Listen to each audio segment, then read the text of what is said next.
ਸਤਿ ਸ਼੍ਰੀ ਅਕਾਲ ਜੀ, ਤੁਸੀਂ ਦੇਖ ਰਹੇ ਹੋ V24। ਮੈਂ ਦਵਿੰਦਰ ਮੰਡ ਤੇ ਪ੍ਰੋਗਰਾਮ ਲੈ ਕੇ ਹਾਜ਼ਰ ਹਾਂ। ਮੇਰੀ ਕਹਾਣੀ ਮੇਰੀ ਜ਼ੁਬਾਨੀ। ਜ਼ਿੰਦਗੀ ਕਦੇ ਰੁਕਣ ਦਾ ਨਾਮ ਨਹੀਂ ਹੈ। ਅੱਜ ਇਹੀ ਇੱਕ ਅਸੀਂ ਜੁੜੇ ਤੋਂ ਬੈਠੇ ਹਾਂ ਕਿ ਇਹਨਾਂ ਨੇ ਸਰਕਾਰੀ ਨੌਕਰੀ ਦੀ ਰਿਟਾਇਰਮੈਂਟ ਤੋਂ ਬਾਅਦ ਇੱਕ ਨਵਾਂ ਕੰਮ ਸ਼ੁਰੂ ਕੀਤਾ ਹੈ ਤੇ ਇਹ ਜਿਹੜਾ ਕਨਸੈਪਟ ਹੈ ਇਹ ਮੈਂ ਪੰਜਾਬ ਦੇ ਵਿੱਚ ਪਹਿਲੀ ਵਾਰ ਦੇਖ ਰਿਹਾ। ਕੜਕਨਾਥ ਫਾਰਮ। ਇਹ ਕੜਕਨਾਥ ਕੀ ਹੈ, ਕੀ ਇਹ ਪੂਰਾ ਕਨਸੈਪਟ ਹੈ, ਸਾਰਾ ਕੁਝ ਜਾਣਦੇ ਹਾਂ। ਸਭ ਤੋਂ ਪਹਿਲਾਂ ਇਹਨਾਂ ਦਾ ਸਵਾਗਤ ਕਰਦੇ ਹਾਂ। ਮੈਮ ਬਹੁਤ ਬਹੁਤ ਸਵਾਗਤ ਹੈ। ਸਰ ਬਹੁਤ ਬਹੁਤ ਸਵਾਗਤ ਹੈ। ਸਰ ਤੁਹਾਡੀ ਟੀਮ ਦਾ V24 ਟੀਮ ਦਾ ਸਿੱਧੂ ਕੜਕਨਾਥ ਵਿੱਚ ਬਹੁਤ ਬਹੁਤ ਸਵਾਗਤ। ਤੁਸੀਂ ਆਪਣਾ ਕੀਮਤੀ ਸਮਾਂ ਕੱਢ ਕੇ ਸਾਡੇ ਵਿਹੜੇ ਵਿੱਚ ਆਏ ਹੋ, ਬਹੁਤ ਬਹੁਤ ਧੰਨਵਾਦ। ਬਹੁਤ ਬਹੁਤ ਸ਼ੁਕਰੀਆ ਜੀ। ਮੈਮ ਸਭ ਤੋਂ ਪਹਿਲਾਂ ਤੁਹਾਨੂੰ ਸਵਾਲ ਕਰਦਾ ਕਿ ਇਹ ਜਿਹੜਾ ਪੂਰਾ ਕਨਸੈਪਟ ਹੈ ਕੜਕਨਾਥ ਮੁਰਗੇ ਦਾ, ਮੈਂ ਸੱਚੀ ਦੱਸਾਂ ਪੰਜਾਬ ਦੇ ਵਿੱਚ ਪਹਿਲੀ ਵਾਰ ਦੇਖ ਰਿਹਾ। ਕਿੱਥੋਂ ਦੀ ਇਹ ਬਰੀਡ ਹੈ, ਕੀ ਪੂਰਾ ਕਨਸੈਪਟ ਹੈ, ਪਲੀਜ਼ ਇਹਦੇ ਬਾਰੇ ਦੱਸੋ। ਸਰ ਇਦਾਂ ਆ, ਇਹ ਬਰੀਡ ਸਾਡੇ ਇੰਡੀਆ ਦੀ ਆ ਜੀ। ਮੱਧ ਪ੍ਰਦੇਸ਼ ਦੇ ਝਬੂਆ ਜ਼ਿਲ੍ਹੇ ਦੇ ਵਿੱਚ ਇਹ ਬਰੀਡ ਸੀਗੀ। ਉੱਥੋਂ ਕ੍ਰਿਸ਼ੀ ਵਿਗਿਆਨ ਕੇਂਦਰ ਨੇ ਇਹਨੂੰ ਡਿਵੈਲਪ ਕਰਕੇ ਉਹਨਾਂ ਨੇ ਸਾਰਿਆਂ ਨੂੰ ਡਿਸਟ੍ਰੀਬਿਊਟ ਕੀਤਾ ਆ। ਤੇ ਇਹਦੀ ਨਾ ਮੈਡੀਸਨਲ ਵੈਲਿਊ ਬਹੁਤ ਆ। ਇਹ ਬਰਡ ਦੀ ਆਪਣੀ ਇਮਿਊਨਿਟੀ ਬਹੁਤ ਆ, ਇਸ ਕਰਕੇ ਇਹ ਜਿਹੜੀ ਆ ਨਾ ਇਨਸਾਨ ਦੀ ਇਮਿਊਨਿਟੀ ਨੂੰ ਵੀ ਬੂਸਟ ਕਰਦਾ ਆ ਜੀ। ਔਰ ਅੱਜ ਕੱਲ੍ਹ ਦੇ ਕਰੋਨਾ ਦੇ ਸੀਜ਼ਨ ਤੋਂ ਬਾਅਦ ਤਾਂ ਇਹਦੀ ਜ਼ਰੂਰਤ ਸਾਡੇ ਸਮਾਜ ਨੂੰ ਬਹੁਤ ਜ਼ਿਆਦਾ ਹੈ। ਤੇ ਉਹ ਕੱਟ ਤੋਂ ਮੈਨੂੰ ਲੱਗਾ ਤੁਸੀਂ ਹੋਰ ਅੱਗੇ ਨਹੀਂ, ਕੋਈ ਗੱਲ ਨਹੀਂ। ਜੀ। ਤੁਸੀਂ ਗੱਲ ਕੀਤੀ ਕਿ ਕਰੋਨਾ ਕਾਲ ਦੇ ਵਿੱਚ ਇਹਦੀ ਜ਼ਰੂਰਤ, ਕਰੋਨਾ ਕਾਲ ਦੇ ਬਾਅਦ ਇਹਦੀ ਜਿਹੜੀ ਜ਼ਰੂਰਤ ਹੈ ਵੱਧ ਗਈ ਆ, ਪਰ ਕੀ ਕਰੋਨਾ ਤੋਂ ਪਹਿਲਾਂ ਵੀ ਜਾਂ ਕਰੋਨਾ ਜਦੋਂ ਸੀ ਉਦੋਂ ਇਹਦੀ ਮੰਗ ਕਿੰਨੀ ਸੀ? ਨਹੀਂ, ਕਰੋਨਾ ਤੋਂ ਪਹਿਲਾਂ ਵੀ ਸਾਨੂੰ ਇਮਿਊਨਿਟੀ ਦੀ ਜ਼ਰੂਰਤ ਸੀ, ਪਰ ਕਰੋਨਾ ਨੇ ਸਮਾਜ ਨੂੰ ਬਹੁਤ ਬਦਲ ਦਿੱਤਾ, ਇਨਸਾਨ ਨੂੰ ਬਦਲ ਦਿੱਤਾ ਕਿ ਉਹਨੇ ਸੋਚਣ ਤੇ ਮਜਬੂਰ ਕਰ ਦਿੱਤਾ ਵੀ ਅਸੀਂ ਕੀ ਖਾ ਰਹੇ ਹਾਂ, ਕੀ ਨਹੀਂ ਖਾ ਰਹੇ, ਕੀ ਸਾਡੀ ਸਿਹਤ ਲਈ ਅੱਛਾ ਹੈ। ਬਿਲਕੁਲ। ਕਿਉਂਕਿ ਮੈਂ ਇੱਕ ਨਰਸਿੰਗ ਪ੍ਰੋਫੈਸ਼ਨ 'ਚ ਸੀ, ਅਸਿਸਟੈਂਟ ਨਰਸਿੰਗ ਆਫਿਸਰ ਰੇਲਵੇ 'ਚ ਸੀਗੀ ਜੀ। ਤੇ ਉਦੋਂ ਸਾਡਾ ਅਕਸਰ ਮਰੀਜ਼ਾਂ ਦੇ ਨਾਲ ਤਾਲੁਕਾਤ ਹੁੰਦੇ ਸੀਗੇ, ਮਰੀਜ਼ਾਂ ਨਾਲ ਗੱਲਬਾਤ ਹੁੰਦੀ ਸੀਗੀ। ਤੇ ਆਪਾਂ ਦੇਖਿਆ ਵੀ ਇਹਦੇ ਵਿੱਚ ਜ਼ਿਆਦਾ ਤੋਂ ਜ਼ਿਆਦਾ ਜਿਹੜੀ ਆ ਉਹ ਸਾਡੀ ਖਾਣ ਪੀਣ ਦੀ ਪ੍ਰੋਬਲਮ ਨਾਲ ਹੀ ਪ੍ਰੋਬਲਮਸ ਆ ਰਹੀਆਂ ਆ ਜੀ। ਇਮਿਊਨਿਟੀ ਬਹੁਤ ਘੱਟ ਹੋ ਜਾਂਦੀ ਆ ਤੇ ਇਮਿਊਨਿਟੀ ਨੂੰ ਬੂਸਟ ਕਰਨ ਲਈ ਸਾਨੂੰ ਇੱਦਾਂ ਦੀ ਖੁਰਾਕ ਦੀ ਜ਼ਰੂਰਤ ਸੀਗੀ ਜਿਹੜੀ ਸਾਡੇ ਅੰਦਰੋਂ ਸਾਡੀ ਇਮਿਊਨਿਟੀ ਨੂੰ ਬੂਸਟ ਅਪ ਕਰੇ।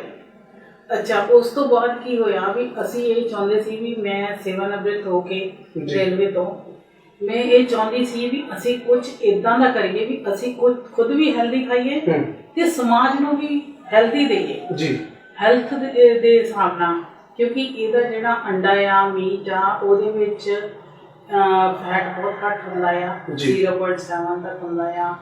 ਇਹਦੇ 'ਚ ਪ੍ਰੋਟੀਨ ਬਹੁਤ ਜ਼ਿਆਦਾ ਆ। ਦੂਸਰੇ ਅੰਡੇ ਨਾਲੋਂ ਕੰਪੈਰੀਟਿਵਲੀ ਇਹਦੇ 'ਚ 25% ਪ੍ਰੋਟੀਨ ਜ਼ਿਆਦਾ ਹੁੰਦੀ ਆ ਜੀ।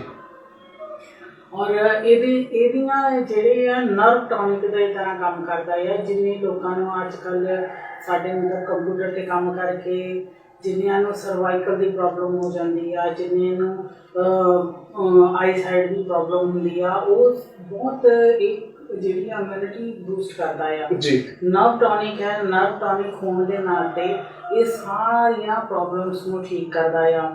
ਔਰ ਇਹਦੇ 'ਚ ਫੈਟ ਘੱਟ ਹੋਣ ਦੇ ਨਾਤੇ ਇਹ ਹਾਰਟ ਦੀਆਂ ਪ੍ਰੋਬਲਮਸ ਲਈ ਵਾਲਿਆਂ ਲਈ ਤੇ ਸ਼ੂਗਰ ਦੇ ਪ੍ਰੋਬਲਮਸ ਵਾਲਿਆਂ ਲਈ ਬਹੁਤ ਬੈਨੀਫਿਟ ਆ ਜੀ। ਮੇਰੇ ਹਸਬੈਂਡ ਜਿਹੜੇ ਆ ਇਹ ਵੀ ਡਾਇਬਟਿਕ ਸੀ, ਡਾਇਬਟਿਕ ਤੇ ਹਾਈਪਰਟੈਂਸਿਵ ਆ ਜੀ। ਔਰ ਅਸੀਂ ਮਤਲਬ ਸਾਨੂੰ ਘਰ ਦੇ ਵਿੱਚ ਵੀ ਜ਼ਰੂਰਤ ਹੁੰਦੀ ਸੀਗੀ ਵੀ ਅਸੀਂ ਅੱਛੀ ਡਾਈਟ ਹੋਵੇ ਜਿਹਦੇ ਨਾਲ ਅਸੀਂ ਹੈਲਦੀ ਰਹੀਏ। ਇਹਨੂੰ ਕਾਫੀ ਸਰਚ ਕਰਨ ਤੋਂ ਬਾਅਦ ਅਸੀਂ ਪਲਾਨ ਕੀਤਾ ਵੀ ਅਸੀਂ ਕੜਕਨਾਥ ਫਾਰਮ ਸਟਾਰਟ ਕਰਾਂਗੇ ਜੀ। ਅਸੀਂ ਆਦਮਪੁਰ ਤੇ ਹੀਰਾਵਾਲ ਦੇ ਵਿੱਚ ਆਪਣਾ ਕੜਕਨਾਥ ਫਾਰਮ ਬਣਾਇਆ ਆ ਜੀ। ਔਰ ਉਹਦੇ ਚੋਂ ਅਸੀਂ ਮਤਲਬ ਬਿਲਕੁਲ ਪਿਓਰ ਉਹਨੂੰ ਆਰਗੈਨਿਕ ਪ੍ਰੋਡਿਊਸ ਕਰ ਰਹੇ ਆ ਜੀ। ਇਹਨੂੰ ਕੋਈ ਵੀ ਮੈਡੀਸਨ ਨਹੀਂ ਪਾਈ ਜਾਂਦੀ, ਬਿਲਕੁਲ ਓਰੀਜਨਲ ਉਹਦੇ ਤੇ ਹੀ ਰੱਖਿਆ ਜਾਂਦਾ ਆ, ਫੀਡ ਤੇ ਕੁਛ ਨਹੀਂ। ਇਹ ਬਰਡ ਦੀ ਆਪਣੀ ਇਮਿਊਨਿਟੀ ਵੀ ਬਹੁਤ ਅੱਛੀ, ਇਹਨੂੰ ਜ਼ਿਆਦਾ ਬਿਮਾਰੀਆਂ ਹੁੰਦੀਆਂ ਹੀ ਨਹੀਂ ਆ। ਇਸ ਕਰਕੇ ਜਿਹੜਾ ਆ ਇਹ ਮਤਲਬ ਸਾਨੂੰ ਵੀ ਬਿਮਾਰੀਆਂ ਤੋਂ ਦੂਰ ਰੱਖਣਾ ਹੈ ਜੀ। ਬਹੁਤ ਬਹੁਤ ਸ਼ੁਕਰੀਆ ਮੈਮ। ਹੁਣ ਜਿਹੜਾ ਸਵਾਲ ਮੈਂ ਸਰ ਤੁਹਾਨੂੰ ਕਰਨਾ ਚਾਹੂੰਗਾ, ਤੁਸੀਂ ਦੋਨੇ ਪਹਿਲਾਂ ਦੱਸਿਆ ਕਿ ਸਰਕਾਰੀ ਨੌਕਰੀ ਤੋਂ ਰਿਟਾਇਰ ਹੋ ਜੀ। ਉਸ ਤੋਂ ਬਾਅਦ ਜਦੋਂ ਨੌਕਰੀ ਤੋਂ ਰਿਟਾਇਰ ਹੋਏ ਤੇ ਕਿਵੇਂ ਸੋਚਿਆ ਕਿ ਇਹ ਕੜਕਨਾਥ ਫਾਰਮ ਖੋਲਿਆ ਜਾਵੇ? ਕਿਵੇਂ ਇਹਦੇ ਬਾਰੇ ਸਰਚ ਕੀਤੀ ਗਈ ਜਾਂ ਇਸ ਤੋਂ ਪਹਿਲਾਂ ਕਿਵੇਂ ਸਿਖਲਾਈ ਗਈ? ਥੋੜਾ ਇਹਦੇ ਬਾਰੇ ਦੱਸੋ। ਹਾਂਜੀ, ਸਰ ਅਸੀਂ ਜਦੋਂ ਰਿਟਾਇਰਮੈਂਟ ਤੋਂ ਪਹਿਲਾਂ ਜਦੋਂ ਸਰਵਿਸ 'ਚ ਵੀ ਸੀਗਾ ਤੇ ਮੈਂ ਆਪਣੇ ਬਾਰੇ ਦੱਸਣਾ ਚਾਹੁੰਦਾ ਕਿ ਮੈਂ ਕਾਫੀ ਸਟ੍ਰੈਸ ਵਿੱਚ ਸੀਗਾ। ਮੈਨੂੰ ਬੀਪੀ ਵੀ ਮੇਰਾ ਬਹੁਤ ਜ਼ਿਆਦਾ ਹਾਈ ਰਹਿੰਦਾ ਸੀਗਾ, ਸ਼ੂਗਰ ਵੀ ਬਹੁਤ ਜ਼ਿਆਦਾ ਰਹਿੰਦੀ ਸੀ। ਤੇ ਮੈਨੂੰ ਕਿਸੇ ਸੱਜਣ ਨੇ ਦੱਸਿਆ ਕਿ ਅਗਰ ਤੁਸੀਂ ਇਸ ਬਰੀਡ ਦਾ ਯੂਜ਼ ਕਰੋਗੇ ਤੇ ਤੁਸੀਂ ਕਾਫੀ ਇਹਦਾ ਜਿਹੜਾ ਲਾਭ ਪ੍ਰਾਪਤ ਕਰ ਸਕਦੇ ਹੋ। ਤੇ ਸਰ ਫਿਰ ਮੈਂ ਕਾਫੀ ਵਾਰੀ ਇਹਦੇ ਬਾਰੇ ਸਰਚ ਕੀਤੀ ਤੇ ਇਹਦੇ ਬਾਰੇ ਸਰ ਫਿਰ ਮੈਂ ਟ੍ਰੇਨਿੰਗ ਵੀ ਜਿਹੜੀ ਆ ਲਾਡੋਵਾਲੀ ਰੋਡ ਤੋਂ ਲਈ ਸਰਕਾਰੀ ਸੰਸਥਾ ਤੋਂ ਤੇ ਕ੍ਰਿਸ਼ੀ ਵਿਗਿਆਨ ਤੋਂ, ਤੇ ਉਹਨਾਂ ਨੇ ਸਾਨੂੰ ਦੱਸਿਆ ਸੀ ਕਿ ਕੜਕਨਾਥ ਜਿਹੜਾ ਇੱਕ ਬਹੁਤ ਬੈਨੀਫੀਸ਼ੀਅਲ ਵਰਡ ਹੈਗਾ, ਜਿਹੜਾ ਕਿ ਹੈਲਥ ਲਈ ਬਹੁਤ ਜ਼ਿਆਦਾ ਲਾਭਦਾਇਕ ਹੈਗਾ। ਫਿਰ ਸਰ ਅਸੀਂ ਇਹਨਾਂ ਦਾ ਜਿਹੜਾ ਬਰੀਡ ਬਾਰੇ ਅਸੀਂ ਫਿਰ ਕਾਫੀ ਸਰਚ ਕਰਕੇ ਤਾਂ ਫਿਰ ਅਸੀਂ MP ਜਬਗਾ ਦੀ ਬਰੀਡ ਹੈਗੀ ਆ। ਫਿਰ ਅਸੀਂ ਸਰ ਐਫਰਟਸ ਦੇ ਨਾਲ ਇਹ ਇੱਥੇ ਪਿੰਡ ਧੀਰੋਵਾਲ ਆਦਮਪੁਰ ਜ਼ਿਲ੍ਹਾ ਜਲੰਧਰ ਵਿੱਚ ਅਸੀਂ ਸਰ ਫਾਰਮ ਤਿਆਰ ਕੀਤਾ। ਅਸੀਂ ਇਹ ਸੋਚਿਆ ਕਿ ਜੇ ਇਹਦੇ ਇੰਨੇ ਬੈਨੀਫਿਟ ਹੈਗੇ ਆ, ਜੇ ਮੈਂ ਇਹ ਸਾਰਾ ਕੁਝ ਖਾਣ ਤੋਂ ਬਾਵਜੂਦ ਠੀਕ ਹੋ ਸਕਦਾ ਤੇ ਕਿਉਂ ਨਾ ਲੋਕਾਂ ਦੀ ਸੇਵਾ ਕੀਤੀ ਜਾਵੇ। ਤੇ ਸਰ ਫਿਰ ਅਸੀਂ ਇਹ ਜਿਹੜਾ 6ਵੇਂ ਮਹੀਨੇ ਤੋਂ 6/21 ਤੋਂ ਲਗਾਤਾਰ ਜਿਹੜਾ ਸਾਡਾ ਫਾਰਮ ਇਹ ਰਨ ਕਰ ਰਿਹਾ ਹੈ ਜੀ। ਸਰ ਉਸ ਤੋਂ ਪਹਿਲਾਂ ਜਦੋਂ ਤੁਸੀਂ ਦੱਸਿਆ ਕਿ ਕਾਫੀ ਸਟ੍ਰੈਸ ਸੀ, ਬੜੀ ਸ਼ੂਗਰ ਸੀਗੀ, ਸਭ ਕੁਝ ਸੀਗਾ, ਤੇ ਕਿੰਨੇ ਟਾਈਮ ਬਾਅਦ ਤੁਹਾਨੂੰ ਆਰਾਮ ਆਉਣਾ ਸ਼ੁਰੂ ਹੋਇਆ? ਤੇ ਇੱਥੇ ਇੱਕ ਇਹ ਵੀ ਸਵਾਲ ਹੈ ਕਿ ਜਿਹੜੀ ਟ੍ਰੇਨਿੰਗ ਹੈ ਉਹ ਕਿੰਨੇ ਟਾਈਮ ਦੀ ਤੁਸੀਂ ਟ੍ਰੇਨਿੰਗ ਲਈ? ਸਰ ਜਿੱਥੇ ਤੱਕ ਟ੍ਰੇਨਿੰਗ ਦਾ ਸਵਾਲ ਹੈ, ਇੱਕ ਕ੍ਰਿਸ਼ੀ ਵਿਗਿਆਨ ਸੈਂਟਰ ਜਲੰਧਰ ਲਾਡੋਵਾਲੀ ਰੋਡ ਤੇ ਹੈਗਾ ਤੇ ਸਰ ਉਹਨਾਂ ਦੀ ਇੱਕ ਉਹ ਐਡਵਰਟਾਈਜ਼ਮੈਂਟ ਕਰਦੇ ਹੁੰਦੇ ਆ। ਤੇ ਸਰ ਮੈਂ ਤੇ ਮੇਰੇ ਪੂਰੇ ਪਰਿਵਾਰ ਨੇ ਤਕਰੀਬਨ ਉਹਨਾਂ ਨੇ 1 ਹਫ਼ਤੇ ਦੀ ਟ੍ਰੇਨਿੰਗ ਦਿੱਤੀ ਸੀ। ਉੱਥੇ ਸਰਦਾਰ ਦਵਿੰਦਰ ਸਿੰਘ ਇੰਸਪੈਕਟਰ ਹੈਗੇ ਆ, ਉਹਨਾਂ ਨੇ ਸਾਨੂੰ ਬਹੁਤ ਤਰੀਕੇ ਦੇ ਨਾਲ ਸਾਨੂੰ ਇਹਦੇ ਬਾਰੇ ਵਿਸਥਾਰਪੂਰਵਕ ਦੱਸਿਆ ਤੇ ਅਸੀਂ ਉਹਨਾਂ ਤੋਂ ਪ੍ਰਭਾਵਿਤ ਹੋ ਕੇ ਫਿਰ ਅਸੀਂ ਸਾਰਾ ਕੀਤਾ। ਤੇ ਸਰ ਇਹ ਸਵਾਲ ਸੀ ਕਿ ਜਿਹੜਾ ਤੁਹਾਨੂੰ ਸਟ੍ਰੈਸ ਸੀਗਾ, ਤੁਹਾਨੂੰ ਸ਼ੂਗਰ ਸੀ, ਤੇ ਜਿਹੜਾ ਤੁਸੀਂ ਐਗ ਖਾਂਦੇ ਸੀ ਜਾਂ ਮੀਟ ਖਾਂਦੇ ਸੀ, ਤੇ ਉਸ ਤੋਂ ਬਾਅਦ ਕਿੰਨਾ ਸਮਾਂ ਬਾਅਦ ਤੁਹਾਨੂੰ ਆਰਾਮ ਆਉਣਾ ਸ਼ੁਰੂ ਹੋ ਗਿਆ? ਸਰ ਅਸੀਂ 10/6 ਨੂੰ ਇਹ ਪ੍ਰੋਜੈਕਟ ਜਿਹੜਾ ਸਟਾਰਟ ਕੀਤਾ ਸੀ। 10/6 ਤੋਂ ਬਾਅਦ ਹੀ ਮੈਂ ਤਕਰੀਬਨ ਰੋਜ਼ ਲਗਾਤਾਰ 10/6 ਤੋਂ ਲੈ ਕੇ ਹੁਣ ਤੱਕ ਰੋਜ਼ 2 ਅੰਡੇ ਬੋਇਲ ਕਰਕੇ ਸਵੇਰੇ ਨਾਸ਼ਤੇ ਤੋਂ ਪਹਿਲਾਂ ਲੈਣਾ ਹੈਗਾ। ਤੇ ਸਰ 1 ਮਹੀਨੇ ਤੋਂ ਬਾਅਦ ਮੈਨੂੰ ਸਰ ਇਹਦਾ ਜਿਹੜਾ ਉਹ ਪੂਰਾ ਜਿਹੜਾ ਉਹ ਬੈਨੀਫਿਟ ਜਿਹੜਾ ਹੋਣਾ ਸ਼ੁਰੂ ਹੋ ਗਿਆ। ਸਰ ਮੇਰਾ ਪਹਿਲਾਂ ਕਾਫੀ ਮੋਟਾਪਾ ਵੀ ਸੀਗਾ, ਮੈਨੂੰ ਸ਼ੂਗਰ ਵੀ ਬਹੁਤ ਜ਼ਿਆਦਾ ਸੀਗੀ ਤੇ ਬਲੱਡ ਪ੍ਰੈਸ਼ਰ ਵੀ ਮੇਰਾ ਬਹੁਤ ਜ਼ਿਆਦਾ ਹਾਈ ਸੀਗਾ। ਤੇ ਸਰ ਹੁਣ ਮੈਂ ਕੋਈ ਮੈਡੀਸਨ ਨਹੀਂ ਲੈਂਦਾ, ਮੈਂ ਬਿਲਕੁਲ ਨਾਰਮਲ। ਆਪਾਂ ਗੱਲ ਕਰੀਏ ਜਿਹੜੀ ਐਲੋਪੈਥਿਕ ਦਵਾਈ ਹੁੰਦੀ ਉਹ ਕਿਤੇ ਨਾ ਕਿਤੇ ਸਾਨੂੰ ਨੁਕਸਾਨ ਕਰਦੀ ਹੈ। ਸਾਨੂੰ ਜੇ ਉਹ ਫਾਇਦਾ ਦਿੰਦੀ ਹੈ ਤੇ ਉਹਦੇ ਨਾਲ 2 ਬਿਮਾਰੀਆਂ ਜ਼ਿਆਦਾ ਵੀ ਹੋ ਜਾਂਦੀਆਂ ਨੇ। ਜਿਹੜਾ ਕੜਕਨਾਥ ਮੁਰਗਾ ਹੈ, ਇਹਦੇ ਨਾਲ ਇਹ ਦੱਸੋ ਕਿ ਕਿਹੜੀਆਂ ਬਿਮਾਰੀਆਂ ਠੀਕ ਹੋ ਜਾਂਦੀਆਂ? ਇਹਦੇ ਨਾਲ ਸ਼ੂਗਰ ਨੂੰ ਤਾਂ ਬਹੁਤ ਫਾਇਦਾ ਹੁੰਦਾ, ਕਿਉਂਕਿ ਇਹਨਾਂ ਦੀ ਸ਼ੂਗਰ ਜਿਹੜੀ ਆ ਉਹ 300-350 ਰਹਿੰਦੀ ਸੀ ਤੇ ਹੁਣ ਖਾਣਾ ਖਾਣ ਤੋਂ ਬਾਅਦ BP ਸ਼ੂਗਰ ਜਿਹਨੂੰ ਆਪਾਂ ਕਹਿੰਦੇ ਆ ਉਹ 130 ਹੁੰਦੀ ਹੈ, 120-130 ਦੇ ਵਿੱਚ ਰਹਿੰਦੀ ਹੈ। ਔਰ ਇਹਨਾਂ ਨੂੰ ਸੀਟਾਗਲਿਪਟਿਨ, ਮੈਟਫੋਰਮਿਨ ਇਹ ਮੈਡੀਸਿਨਸ ਚੱਲਦੀਆਂ ਸੀਗੀਆਂ, ਹੁਣ ਉਹ ਰਿਡਿਊਸ ਹੋ ਕੇ ਬਿਲਕੁਲ ਘੱਟ ਹੋ ਗਈ ਆ। ਇਹਨਾਂ ਦੀ BP ਬਹੁਤ ਜ਼ਿਆਦਾ ਹਾਈ ਹੁੰਦਾ ਸੀਗਾ, BP ਲਈ ਇਹ ਆਲਮੋਸਟ ਸਾਡੇ ਨਾਲ ਵਿਸਪਰਲੋਲ ਰਹਿੰਦੇ ਸੀਗੇ ਔਰ ਹੁਣ ਇਹਨਾਂ ਦਾ BP 110/70 ਪਲੱਸ 110/70-80 ਰਹਿੰਦਾ ਆ ਔਰ ਇਹਨਾਂ ਨੂੰ ਕੋਈ ਮੈਡੀਸਨ ਨਹੀਂ ਲੈ ਰਹੇ। ਸਰ ਤੁਸੀਂ ਦੱਸੋ ਕਿ ਪਹਿਲਾਂ ਕਿੰਨੇ ਟਾਈਮ ਮੈਡੀਸਨ ਲੈਂਦੇ ਸੀ? ਹੁਣ ਜਦੋਂ ਮੈਮ ਨੇ ਗੱਲ ਕੀਤੀ ਕਿ ਮੈਡੀਸਨ ਘਟ ਗਈ ਹੈ, ਹੁਣ ਕਿੰਨੇ ਟਾਈਮ ਮੈਡੀਸਨ ਲੈ ਰਹੇ ਹੋ? ਸਰ ਮੈਂ ਹੁਣ ਕੋਈ ਮੈਡੀਸਨ ਨਹੀਂ ਲੈਂਦਾ ਜੀ, ਮੈਂ ਬਿਲਕੁਲ ਸਹੀ ਹਾਂ ਜੀ। ਬਿਨਾਂ ਮੈਡੀਸਨ ਤੋਂ ਸਰ ਮੈਂ ਬਿਲਕੁਲ ਸਹੀ ਹਾਂ ਜੀ। ਮੈਨੂੰ ਕੋਈ ਸਟ੍ਰੈਸ ਨਹੀਂ ਹੈ, ਮੈਨੂੰ ਕੋਈ ਸ਼ੂਗਰ ਨਹੀਂ ਹੈ ਤੇ ਕੋਈ ਮੈਨੂੰ ਪ੍ਰੋਬਲਮ ਨਹੀਂ ਹੈ ਜੀ। ਮੈਂ ਫਿਜ਼ੀਕਲੀ ਫਿਟ ਐਂਡ ਫਾਈਨ ਹਾਂ ਜੀ। ਚਲੋ ਇਹ ਤਾਂ ਹੋਏ ਕੜਕਨਾਥ ਮੁਰਗੇ ਦੇ ਫਾਇਦੇ। ਹੁਣ ਇਹ ਗੱਲ ਕਰਦੇ ਹਾਂ ਕਿ ਕੜਕਨਾਥ ਮੁਰਗਾ ਔਰ ਦੂਸਰੇ ਮੁਰਗੇ ਦੇ ਵਿੱਚ ਕੀ ਫਰਕ ਹੈ? ਜਿਹੜਾ ਕੜਕਨਾਥ ਮੁਰਗਾ ਆ ਇਹਦੇ ਵਿੱਚ ਆਇਰਨ ਬਹੁਤ ਜ਼ਿਆਦਾ ਹੁੰਦਾ ਹੈ, ਇਸੇ ਕਰਕੇ ਇਹਦੀ ਜਿਹੜੇ ਹੈਗੀ ਕਲਗੀ ਬਲੈਕ ਹੁੰਦੀ ਆ, ਮੀਟ ਇਹਦਾ ਬਲੈਕ ਗ੍ਰੇ ਕਲਰ ਦਾ, ਡਾਰਕ ਗ੍ਰੇ ਕਲਰ ਦਾ ਮੀਟ ਹੁੰਦਾ ਹੈ ਇਹਦਾ। ਔਰ ਇਹਦੇ ਵਿੱਚ ਆਇਰਨ ਕੰਟੈਂਟ ਬਹੁਤ ਜ਼ਿਆਦਾ ਆ, ਮੈਲਾਨਿਨ ਬਹੁਤ ਜ਼ਿਆਦਾ ਆ, ਇਹਦੇ ਨਾਲ ਇਹਦੇ 'ਚ ਫੈਟ ਬਿਲਕੁਲ ਨਹੀਂ ਹੁੰਦਾ, ਇਸ ਕਰਕੇ ਇਹ ਬਹੁਤ ਜ਼ਿਆਦਾ ਮੋਟਾ ਨਹੀਂ ਹੁੰਦਾ ਜੀ, ਕਿਉਂਕਿ ਇਹਦੇ 'ਚ ਫੈਟ ਨਹੀਂ ਹੁੰਦਾ ਜੀ।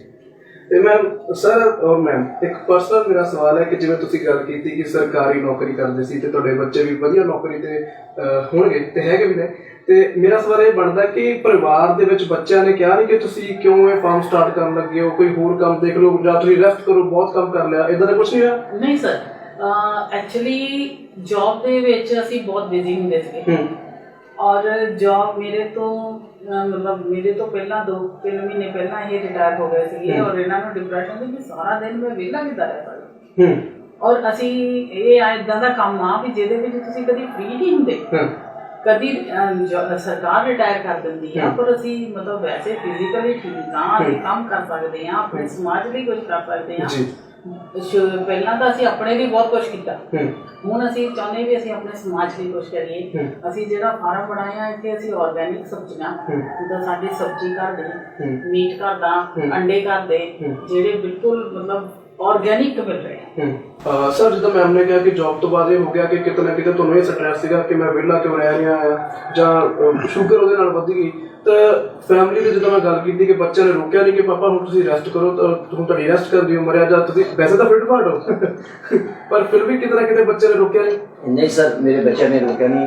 ਉਹਨਾਂ ਨੂੰ ਇਹ ਲੱਗਦਾ ਸੀ ਜੇ ਮੇਰੇ ਪੇਰੈਂਟਸ ਜਿਹੜੇ ਆ ਉਹ ਜੇ ਨੌਕਰੀ ਤੋਂ ਬਾਅਦ ਜੇ ਘਰ ਵਿੱਚ ਵਿਹਲੇ ਰਹਿਣਗੇ ਤੇ ਉਹ ਹੋਰ ਪ੍ਰੋਬਲਮ ਵਿੱਚ ਆ ਜਾਣਗੇ, ਤੇ ਉਹ ਬਹੁਤ ਖੁਸ਼ ਹੋਏ ਤੇ ਪ੍ਰਭਾਵਿਤ ਹੋਏ ਵੀ ਠੀਕ ਹੈ ਕਿ ਤੁਸੀਂ ਇੱਕ ਸਮਾਜ ਦੀ ਬਹੁਤ ਵਧੀਆ ਜਿਹੜਾ ਬੀੜਾ ਉਠਾ ਰਹੇ ਹੋ ਜੀ, ਇਹ ਤੁਹਾਨੂੰ ਕੰਮ ਕਰਨਾ ਚਾਹੀਦਾ। ਤੇ ਸਰ ਹੁਣ ਅਸੀਂ ਦੋਨੇ ਜਣੇ ਇਸ ਫਾਰਮ ਤੇ ਸਾਰਾ ਦਿਨ ਰਹਿੰਦੇ ਹਾਂ ਤੇ ਸਾਨੂੰ ਕੋਈ ਸਟ੍ਰੈਸ ਨਹੀਂ ਹੈ ਤੇ ਬਿਲਕੁਲ ਅਸੀਂ ਵਧੀਆ ਢੰਗ ਨਾਲ ਰਹਿ ਰਹੇ ਹਾਂ। ਕਿਆ ਬਾਤ। ਮੈਮ ਇੱਥੇ ਇੱਕ ਸਵਾਲ ਮੈਂ ਇਹ ਕਰਨਾ ਚਾਹੂੰਗਾ ਕਿ ਕੋਈ ਹੋਰ ਜੇ ਕੰਮ ਸ਼ੁਰੂ ਕਰਨਾ ਚਾਹੁੰਦਾ ਹੈ ਤੇ ਤੁਸੀਂ ਕੀ ਕਹਿਣਾ ਚਾਹੋਗੇ ਕਿ ਇਹ ਕੰਮ ਸ਼ੁਰੂ ਕਰਨਾ ਚਾਹੀਦਾ ਹੈ ਜਾਂ ਫਾਇਦੇਮੰਦ ਹੈ ਜਾਂ ਨਹੀਂ? ਬਿਲਕੁਲ ਸ਼ੁਰੂ ਕਰਨਾ ਚਾਹੀਦਾ ਆ, ਫਾਇਦੇਮੰਦ ਆ। ਸਭ ਤੋਂ ਵੱਡੀ ਗੱਲ ਹੈ ਜੇ ਆਪਾਂ ਬਿਜ਼ਨਸ ਟਾਈਪ ਨਹੀਂ ਵੀ ਸ਼ੁਰੂ ਕਰ ਸਕਦੇ ਤਾਂ ਹਰ ਇਨਸਾਨ ਨੂੰ ਆਪਣੇ ਘਰ ਦੇ ਵਿੱਚ 5-10 ਮੁਰਗੇ ਆਪਣੇ ਲਈ ਜ਼ਰੂਰ ਰੱਖਣੇ ਚਾਹੀਦੇ ਆ ਤਾਂ ਕਿ ਉਹਨਾਂ ਨੂੰ ਅੱਛੀ ਹੈਲਦੀ ਡਾਈਟ ਮਿਲ ਸਕੇ।